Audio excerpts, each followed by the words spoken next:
So today's topic, we're talking about designing a virtual event, the platform, and what else. The what else we found was critically important for us because while we were getting lots of questions on um, what platforms to use, should you use, should I do my event in Zoom? Should I do my event in uh, Verbella, or should I do my event in Visibo, or all these different platforms out there, which one's the right one?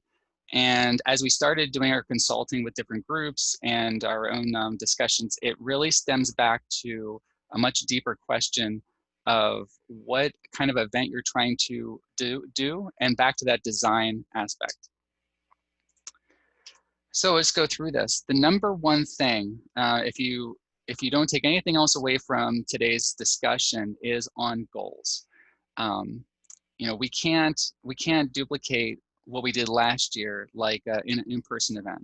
So traditionally, an in-person event, for those of us that are event planners, you take, you needed so many rooms last year, you needed so many meals last year, you had so much transportation cost. Here's your budgets from last year. You add inflation, you figure out, well, this didn't work well, so we're gonna do something different. These worked fine, so we'll just keep on doing that format. And really what you're doing is improving the process, but you're not reinventing the wheel. And that's what we're used to as event planners largely. We're doing conventions or conferences every year, every 2 years, and it's the same format. It's just new speakers and new content and new attendees. And when you're doing virtual events, it's different. It's like designing a new event, even though you might have a leadership conference with so many breakouts and so many keynote speakers. Um, the reason why we do certain things is lost.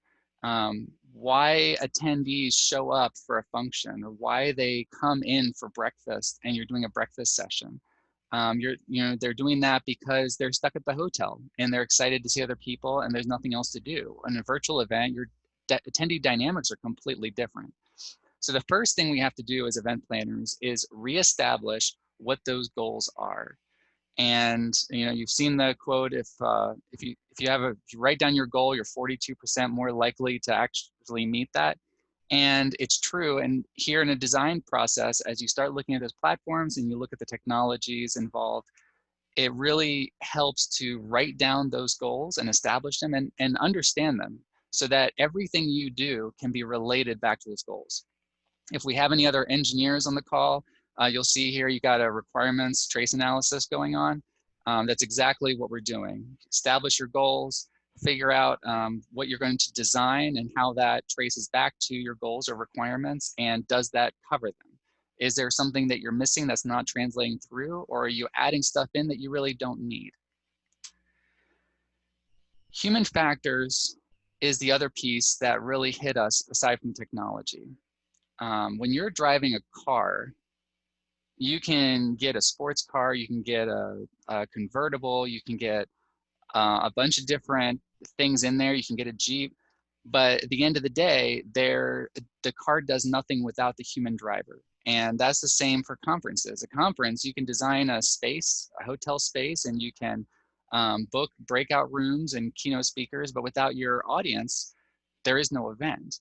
And how that audience participates, how they engage, that is that's the human factor, and that's where we need to look at it. How they've got their basic needs: eat, sleep, entertainment, lots of caffeine, and we've got their distractions. We've already talked so much about Zoom fatigue and how long can someone sit in front of a computer, and we'll address some of those more specifics on the attendee engagement side next time on how to encourage that engagement level. But always put your audience in the forefront here, and everything that you do on the design front, make sure you put your audience, you consider your audience first in there. So when we talk about goals, we talk about human factors because those are going to follow us through the rest of this time.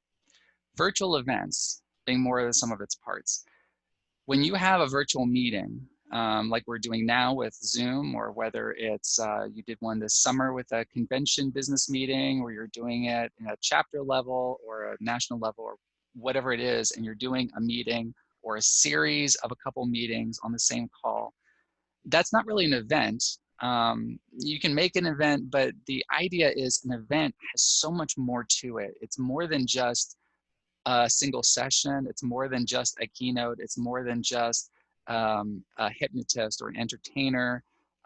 If you're in an in-person event, you've got not only your general sessions and your breakouts and your entertainment and your overnight experience, even if they're booking their own hotel room, you still consider that in terms of an event. Food and beverage, other tours and activities they're going to participate in, things that they do with you that are planned and things they do because they're there. All of that is under this event umbrella. And that's what we want to look here at is as you're designing an event, you're going to have multiple activities. How do they all relate together and how do they all trace back to those goals? Consider that attendee experience, everything they, everything they see, everything they touch. In this case, touching a computer. We've got some other things in here that are not a computer, but everything that they do and interact with, you want to look at for the duration. Everything from your pre-marketing material all the way to your post-marketing and everything in between being that attendee experience from an event aspect. It is important to note there are some things that you do for an event because you need to. You need that keynote. You need those breakouts for educational purposes. You need to disseminate some information. There's certain key goals that are the entire reason why you're doing the event. And then you've got other things added in, things that you would not have done otherwise, but things as they're there, you're not just adding filler, you're adding value. But you would not have been able to create an event out of it. But because they're there, it elevates your event by adding some more things to it. I kind of relate that to a mall. The idea of a mall being you have an anchor store and you're going to the mall because you're going to the anchor store. You're walking through the mall and you're passing kiosks and these niche stores in there. You wouldn't have gone to the mall for those kiosks and niche stores, but it adds to that mall experience that makes it so much better than just going to the anchor store and being done. And it's the same thing with an event. There's things, all these pieces add together to elevate the whole experience. And for us as event planners, that's something that we sometimes get lost in, where we don't look at the big picture as much. We get lost in the details. But keep an eye on that big picture and how all of the pieces fit together and add together, again, in a virtual space. Presentation angle. We have a lot of discussions with groups around this. There's different, this isn't really tone, it's more your presentation style, but it also goes to tone. If you're in a convention, you might have a top-down aspect or a general session where you've got a lecture or a keynote or something like that, where the idea is the focus is on the presenter. The presenter is disseminating information, inspiration, whatever the aspect is, but the idea is you're basically like in a broadcast mode. And you have attendee engagement tools, things like Q&A, polls, quizzes, chat, other things in there. But the core focus is on that presentation, whether it's a multimedia presentation, a person at a podium, or a person speaking on the camera. A bottom up is like that grassroots movement. It's that breakout session, but even breakouts can be top down. This is when you get that small group discussion in there. It's when people can see each other. You can relate these as top down being webinar and bottom up being web meeting. They can see each other, they respond to each other, they talk, they laugh, they interact, they build off of each other as far as the discussion goes. An event doesn't have to be top down or bottom up, it can be both. What you want to look at is each piece of your virtual event, whether it's a general session or a breakout or another activity. What tone do I want for that? Do I want a bottom up because I want a small group team building interactive atmosphere? Or do I want to, top down because it's going to be my keynote?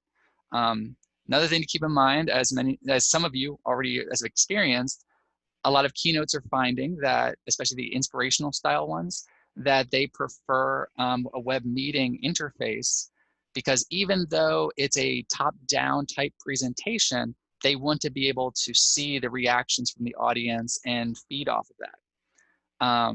it's still, that's one of those cases where you're using a web meeting technology, but the format is still top down for the most part. So look at that as each piece that you do in your virtual event, and you want to find that right presentation angle for that session. So as you're building that virtual event, what goes into it to make that virtually, to make that an event? And you got your sessions, whether you're webcasting a session, whether it's a webinar, web meeting, if you're doing on-demand materials like video modules, or whether it's real-time, like an actual time session, like we're doing now. The community tools, how's the community going to interact, or are they going to interact? Are they just going to talk with chat on each other? Is there social media aspects? How do those fit in? Are there, you know, a lot of these platforms talk about networking tools, and that's meant more at a professional level, like the one-on-one networking and meeting someone with common interests. But you can do that at a membership-based level. It's just not the technology as much as how you approach it. But how is that community, the idea of the community interacting? Sponsorships, exhibitors, we'll get to those a little bit later, and we have a whole different session that we're going to do on those. But how are you going to incorporate those in there? We've heard from some groups where they say, well, we're going virtual this year, we're just not going to have exhibitors. Or, you know, all we had were a couple tables out front last time anyway. And it kind of begs the question of, why did you only have a couple tables? Is it because you didn't want the exhibitors there? Is it because you had exhibitors knocking down your door that wanted to be there and you're like, sure, I'll give you a table? Why are you not doing it this time? Is it because you're out of time? You don't know how to fit it in? All of these pieces kind of go to what makes an event. And so there's ways to accomplish these things. But also keeping in mind the audience is a little bit different. You have within an event, you have sub audiences, and exhibitors and sponsors have different goals as audience members than your normal attendees. They're the ones that are after lead generation. If you're a membership organization, you know who your leads are, you know who's coming. This isn't a trade show, but if you're an exhibitor, you may be interested in that lead generation or the relationship building. And if it's not an expo format, people may not seek those exhibitors out. So how do you bring those up?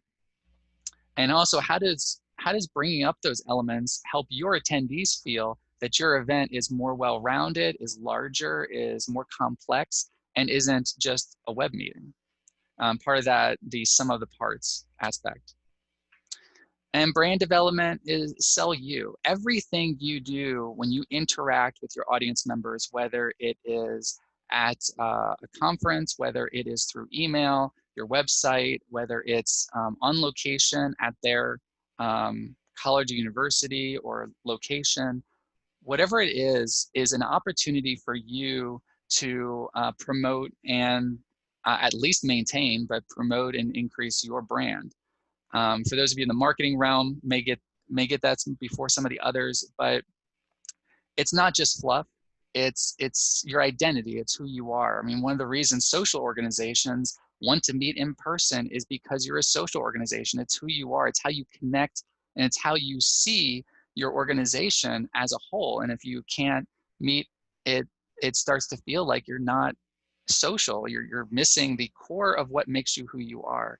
And that goes to your brand. I mean, there's specific brands that are going to be different from organization to organization, and then there's some things that are going to be more common amongst everyone. But just remember that each of these aspects is an opportunity to maintain and promote your brand. So keep that in mind as you're designing both the platform sense, marketing, the sessions themselves, how they're introduced, all of that. Technologies. So keep in mind as we start going through various technologies that what's good for one engagement, and when we say engagement, that's any sort of interaction. Within a virtual event, you're going to have multiple engagements, whether that's a breakout session, whether that's a general session, whether that's a social experience, a team building activity, an exhibitor interaction, and even breakouts may be different from one breakout to another in terms of what they need.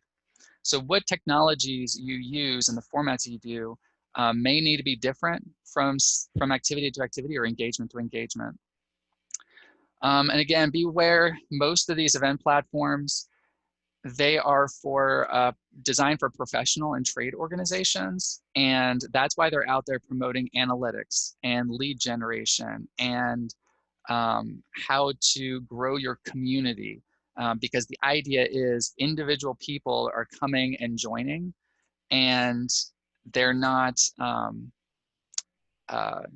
you don't know who they are. In a membership organization, you know who they are, you know who's coming.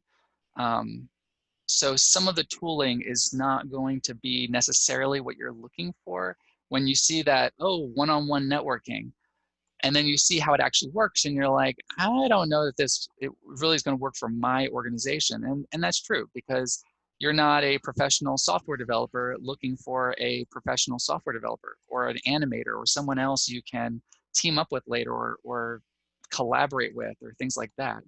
The desires of your attendees are going to be different. So anytime you look at these technologies, map those back to your goals. Zoom, we're starting out with this because it's the de facto standard. We're on it now.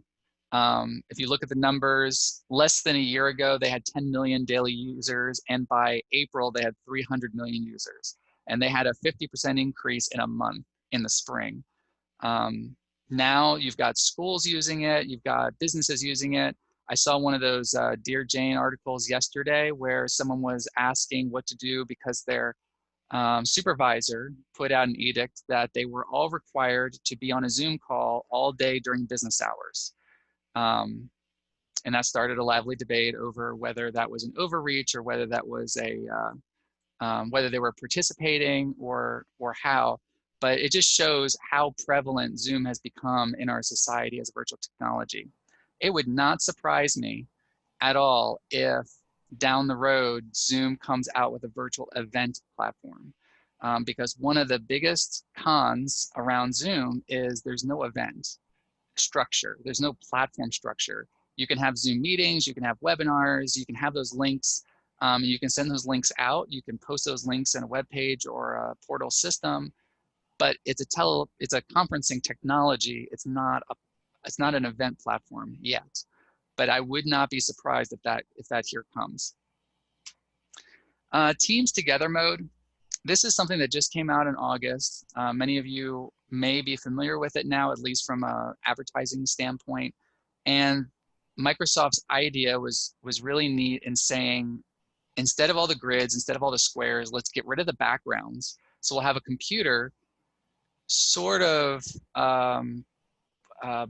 green screen out your background. But instead of it being a green screen aspect where it's actually looking at the color, it uses much more complex algorithms to better preserve your hair and your the edge line of your body. And then the idea is not just to remove you and put you on some random background, but put you in seats next to each other with certain tools, like you can do high fives and you can do shoulder pats and stuff like that with the person next to you. It allows you a way to sort of try to engage with the people around you in a way that other platforms obviously can't, because you see the person on camera, but other than that, you still feel that distance. You got the distractions in the background, all that. The NBA did that this summer, and I believe the NFL is doing it now. Did a partnership with Microsoft on Teams, and the idea was to put you in the stands at the game, LED video wall on the side of the court, and you actually get a seat at the game like you would at a normal game. You have to be there the whole time. They assign you a seat in a section, and your experience, you get a camera view of the game as well as a view of, in Teams Together mode, the people who are in the stands around you. And you're able to sort of interact with them, get excited. You see them getting excited, you get excited, that kind of thing. It's like a watch party experience, but everyone else can also see you because you're in the stands, and so you're in camera shots and stuff like that. An interesting aspect, and I think I have a note somewhere farther along to mention it, but as part of their human factor, with the technology pairing, they assigned a person thrown in for each section who's sort of a technological cheerleader of a sort. It's not one of the cheerleaders of the team, but someone who's designed to kind of promote audience reaction and encourage participation and accountability in that section. And so that's just one of those aspects. As you start looking about moderators, do you have a moderator? What is that moderator's function in your meeting? Start looking at, like, how do you encourage that participation? How do you encourage that engagement? Webinars, there's a number of different technologies, whether it's On24 or some of the others, and they're focused on that presentation aspect. Some of these platforms go the extra length of really getting you focused around the ancillary materials. So like in this particular case, the media player is off to the side. It's got your chat up. It's got file sections up. It's got Q&A up. It's got all these different windows all up. So instead of like Zoom, where I can open Q&A or I can open chat or I can open these things, in this case, it's all there. It's all in my field of view. Watching the camera feed is only one aspect of it. And some of these platforms, the camera feed of the presenter and the window for the presentation are separate, so that you can get kind of a more even leveled balance. Again, this kind of promotes back to, where do you want the audience's focus to be? Do you want it on the presenter? Do you want it on the presentation? Do you want it on interaction? And some of these platforms provide a good way to promote that interaction by kind of throwing the tools in front of you and saying, look at me less and look at the interaction tools more. Private and public social media. Many of you may have already been doing social media in a public social media platform sense at your events. And you may have used Twitter hashtags, Facebook posts, things like that. Maybe you had one of those social media walls pulling stuff in on your projection screen or on a TV. And those are good, and those are, you can still do the same kind of aspect. Some of these platforms have private social media feeds, or some have the ability to pull that public social media feed into your portal. And the reason that that's helpful is, again, you're putting those interaction tools in front of your audience members to encourage them to participate.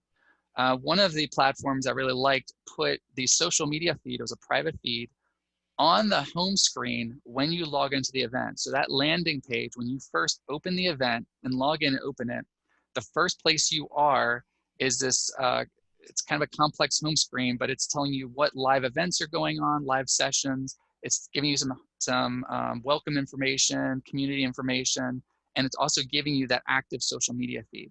And if you can get that social media feed rolling, then that's the first thing they're seeing as they enter in.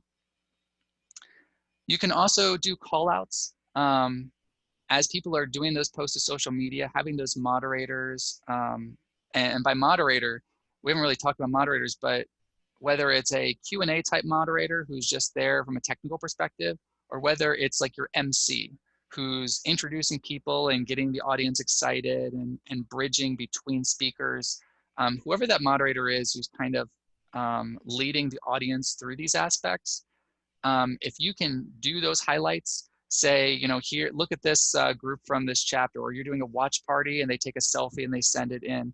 Things like that, that groups can relate to, your audience members can relate to, saying they're just like me. And also for that person who gets called out to actually be called out and is now, the eyes are on them. Now for introverts like myself, we don't always like the eyes being on us. But we also like being a part of events, and having a quick picture like that we have chosen to submit and other people see it for that moment and then it's gone, can help us feel like we're a part of it and we're not just a fly on the wall. Portal systems, there are a bunch of them. Each one has its pluses and minuses, different pay levels. There's a whole spectrum on cost. Polls and Q&A, you know, some of them do a chat at the session level and then also the event level. And some are just at the session level. And some you have to switch screens to go to the event level. And some it really kind of, which platform is right, kind of, part of it's luck of the draw and part of it is which, what are your core goals? What are you looking for? And how do your audience members, how do you want them to interact? How do you want their experience to be? Some of these are support deep branding and theming, and some of them don't. It is what it is. So really looking at the feature set, but again, all of this really stems back to those goals. Real-time on demand, I'm gonna point this out because some platforms like Hopin do not support on-demand content. They do allow you to post a video in an exhibitor window for like exhibitors to put up some advertising. But Hopin's focus was on hybrid events, and the reason they promote such high attendance is because the idea that if this event is happening right now and is over tomorrow and there's no way to watch it, if it's not recorded and it's not going to be up, then you're going to attend because you can't miss it. You don't want to miss it. We also know for training and for some other aspects, it's not always practical to have your entire event or all events always live for a variety of reasons, and you might want that on-demand content to be mixed in. So keep an eye on how these platforms handle on-demand and in-person. Just like if you go an LMS route, many times those will support the on-demand, but not the live real-time interactions. Or the ones that support real-time, they don't really have much in the way of tooling. You know, there's some neat ones like like Gatherly or like Gatherly, where you can kind of walk around and run into other people and create little huddles and discussion, but they really don't have the attendee interaction tools for a conference level aspect. So each tool really has its specific strengths and some weaknesses, and that's something that when we work with groups, we really dive into which strengths and weaknesses are good or bad for each platform for each group's event. But keep an eye on that. But the key idea behind a portal system is everything's under one roof. You can use more than one portal system, but in general, that starts getting a little clunky. It's like the idea of a food court. So you've got a food court at the mall, you've got 10 businesses in there, and you've got a food truck or two outside. Is anyone gonna go outside to the food truck outside if they're not parked near it? Probably not, because they've already got a bunch of options here, things to do. Now, if what you're on is a street festival and all you have are food trucks and you have to go from food truck to food truck, that's different. So if you go down the portal route, you're probably going to be focused on just the portal. Expo, it really depends on if this meets with what you're trying to do. A lot of college fairs are being successful using it, career fairs, things like that, where you have different booths for different representatives. But if you're doing a conference and not an expo, you probably want to stay away from the expo systems. They do support a lot of conference features, but it's their like number 2 or number 3 priority. It's not what they do. It's not the focus of what they do. Virtual reality is a fun one. There's a couple different platforms out there. And the idea is that I'll start out with the con. You can't see the person's face. Right now, you can see my face presenting this, I believe. But when you're doing a virtual reality system, you can't see faces. And that loses an aspect of personal intimacy in your event. However, it is the most interactive system that you could come up with in terms of participating in an event. You can do dance moves, you can raise your hand, you can break off into small group discussions and come back in.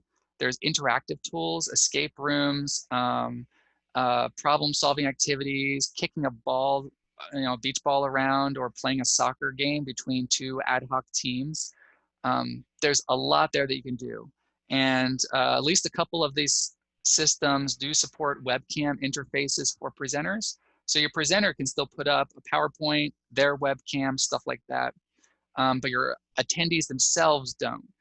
With that said, some of these support more customization than others.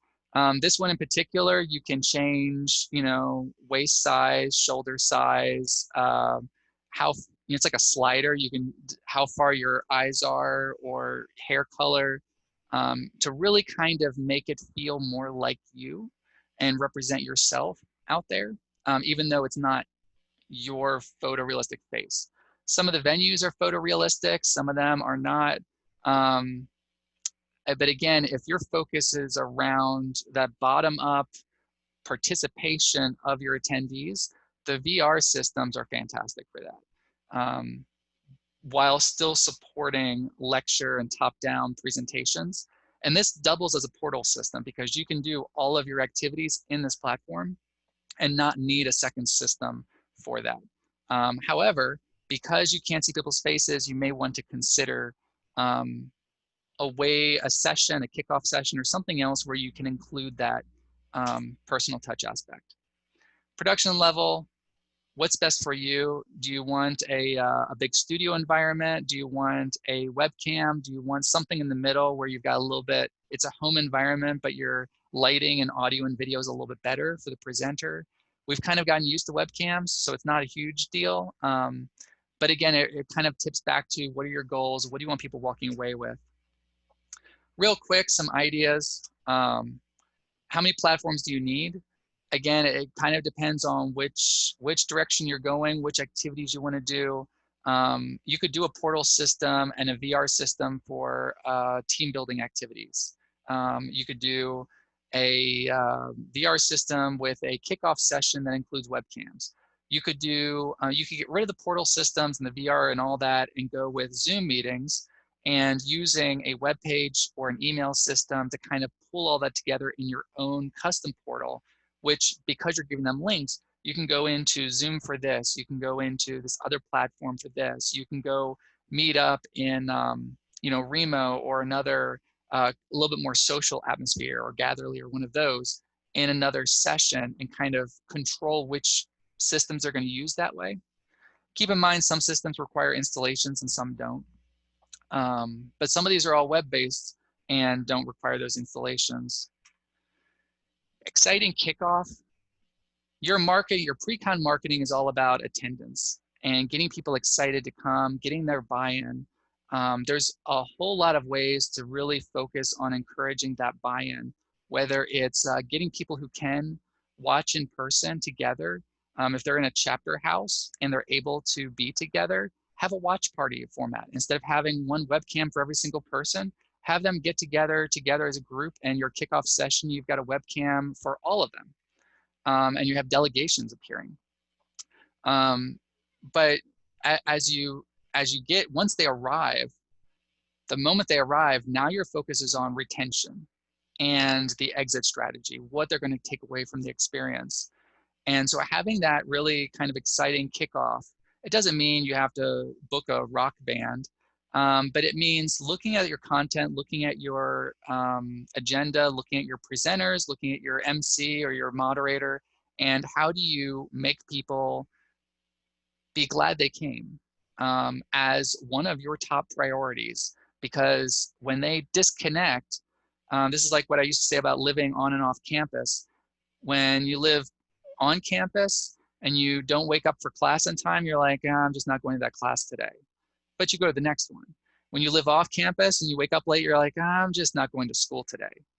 And it's kind of the same way. When they walk in the door for your kickoff, whatever it is, they're kind of going to make that subconscious determination of, should I come back? Should I come back for the next session? Or, you know, it's just not high on my priority list. So you're going to have some dry spots to your content. You're going to have some exciting spots. Try to see what exciting spots you can bring up to the forefront. Exercise moments. We've seen groups do yoga sessions. We've seen groups do general sessions, stretches, and exercise moments. It gets people up and moving, gets people laughing, and just all around fun. When you're doing the yoga sessions, it's a little bit more in depth, but even doing like a little exercise video and having everyone just sort of like bounce around, it gets people back up and moving. Sitting all day or sitting for an extended period of time adds to your drowsiness. And so keep that in mind. I mean, just like an in-person event, you have people sitting in workshop rooms all day. By the end, they're dragging. The more you can get them kind of up and moving around and making sure the sessions aren't too long so they can walk down the hall, go to the bathroom, laugh, and get a change of scenery can help that energy reset. I want to bring up Microsoft at a conference back in the spring, and they had a person doing welding. Now, this is not exercise, but it goes to distraction, because people will say, well, exercise doesn't fit with my event. It's not who we are. It's not the message we're trying to convey. No, it's not necessarily, but it's about that social interaction and that active participation, because attendee engagement really means what I contribute back. So that welding was a distraction point. You could go and watch this person welding and just talking about this metal contraption they were building, which had nothing to do with Microsoft products or software. But it was the idea, the root of it was building something. And it was something neat to just kind of make your brain think something different for a little bit.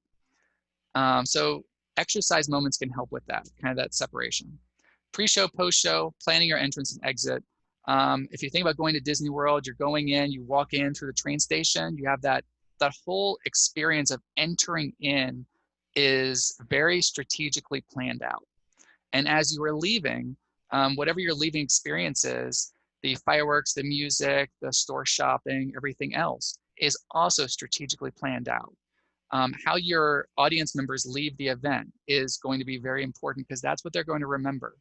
So what is that first thing they're going to see? What is that last thing they're going to see? When you have people come to an event, they don't arrive in the ballroom. But when you do a Zoom meeting saying we're going to have our general session this time, that's what you're doing. They're arriving in the ballroom.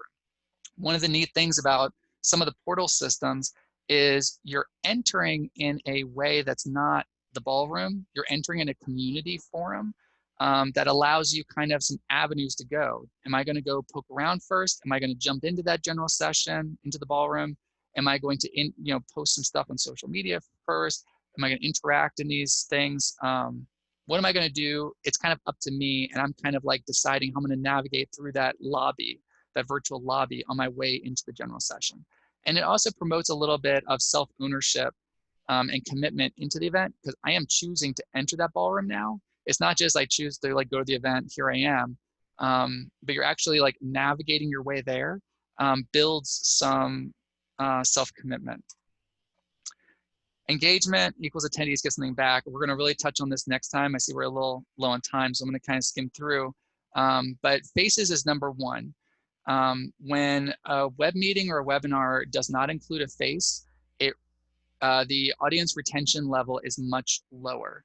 Even if your presentation is very engaging, your audio and your slides, having that video up can make a huge difference. Emoji sticks is a fun one. I should have printed some, but the idea that here we are on a web call and you say, well, audience response, and Zoom's got like thumbs up and wave hand and stuff like that. But if you're looking at a grid and you see a couple thumbs up, it's kind of like a relegated, audience interaction tool, or more for the person speaking.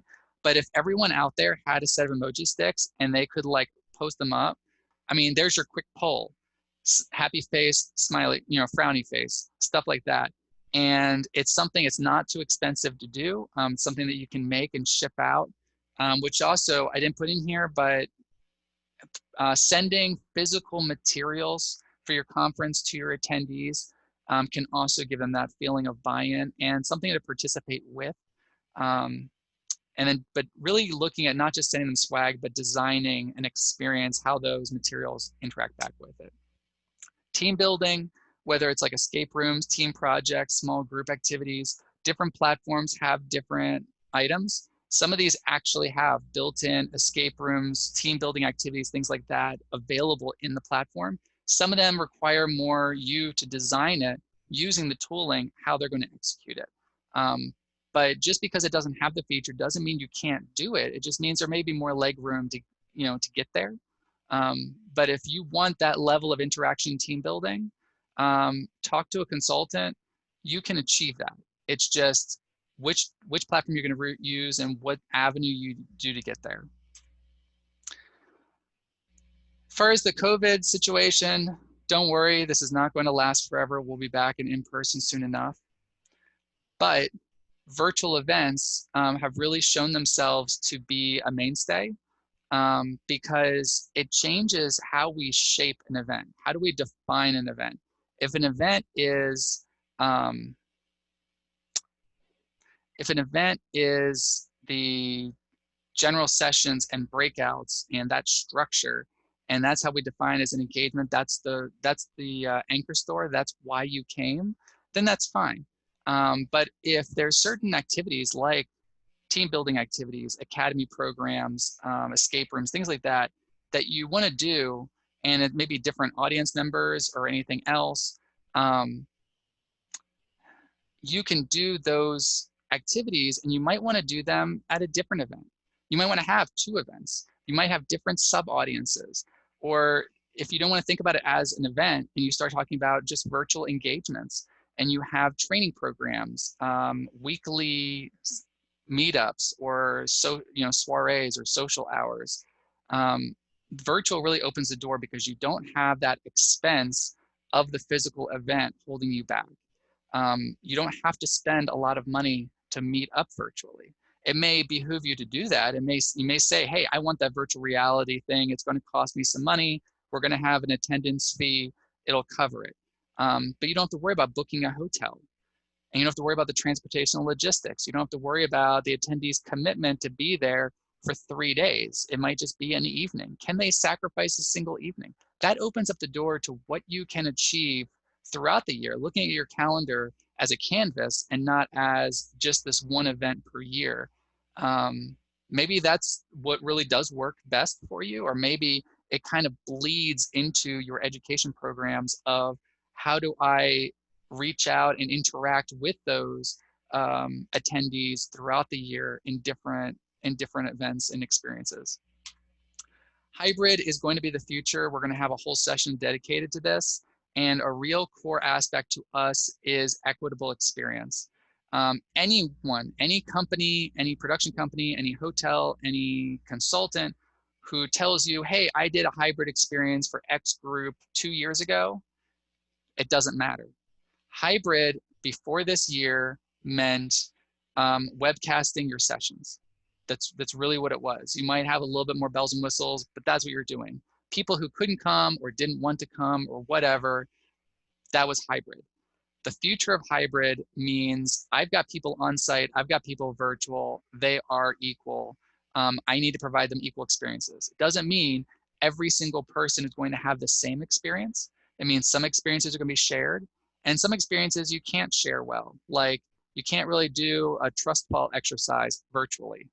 That doesn't mean you shouldn't do it in person, but that might mean that for that kind of programming, you might have a virtual specific experience for those people.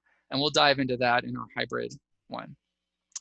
So that's kind of a high overview of virtual events and kind of thinking outside the box and looking at, again, going from your goals to the technical solutions that are available, the human factors of how you tie the human into it. And it's not just platform selection, it's how the two fit together. And tracing those all back to your goals. There's a lot of options out there. And of course, we'll do some Q&A now. If you have any specific questions or you need some help looking at an event, let us know. We'll be happy to talk to you about what might be best for your specific situation. Because there's a lot of fun opportunities out there. So I'm going to hand that back to Joseph. Sorry, I did run a little bit late on my part, but let's see if there's any questions out there and go from there. Yeah, so if anyone has any questions, feel free to unmute yourself, or you can just type it into the chat and we will answer it.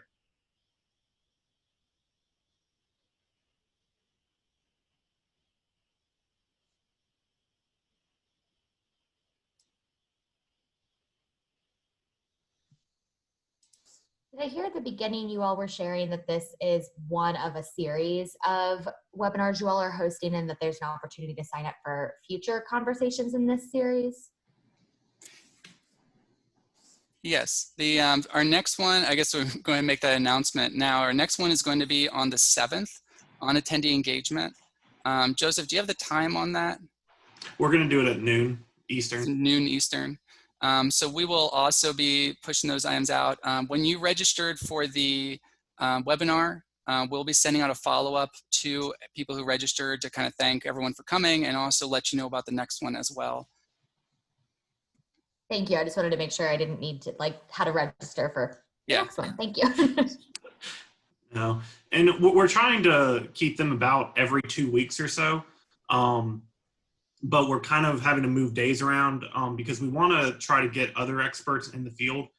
So for like attending engagement, we're going to be partnering with Campus Speak, and David Stallman is going to join us, and we're trying to get a few other speakers to do kind of more of a roundtable discussion of, you know, how are these people that are having these virtual conferences and that are doing this for a living, getting that engagement to the attendees. Because we really think that we want those are the experts that are doing this on a day-to-day basis, and I think they can give a lot more guidance than potentially we can. So we want to make sure that these are very educational and get the best information out to everybody. So we're kind of, like I said, we're shooting for every 2 weeks, put one out, but then the day of the week may change according to, you know, our guest speakers' schedules and stuff like that. So.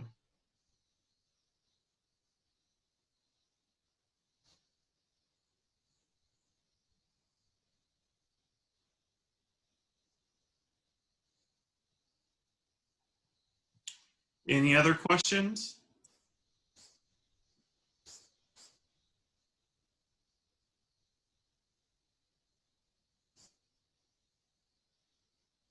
All right. Well, I just want to thank everyone for attending today. I hope you got a lot out of it. You know, and like Zach said at the beginning, the number one thing to look at when you're going to the virtual idea is what are your goals? And I think everything relates back to that and making sure that you meet those goals at the end of the day. So with that, we'll wrap it up. And thank you for coming. We will see you in 2 weeks on October 7th for our attendee engagement. And Zach and I will hang out if anyone wants to stay in a little bit longer. We'll do that, or if y'all are free to go. So thank you all very much for attending, and we look forward to seeing you on October 7th. Thank you.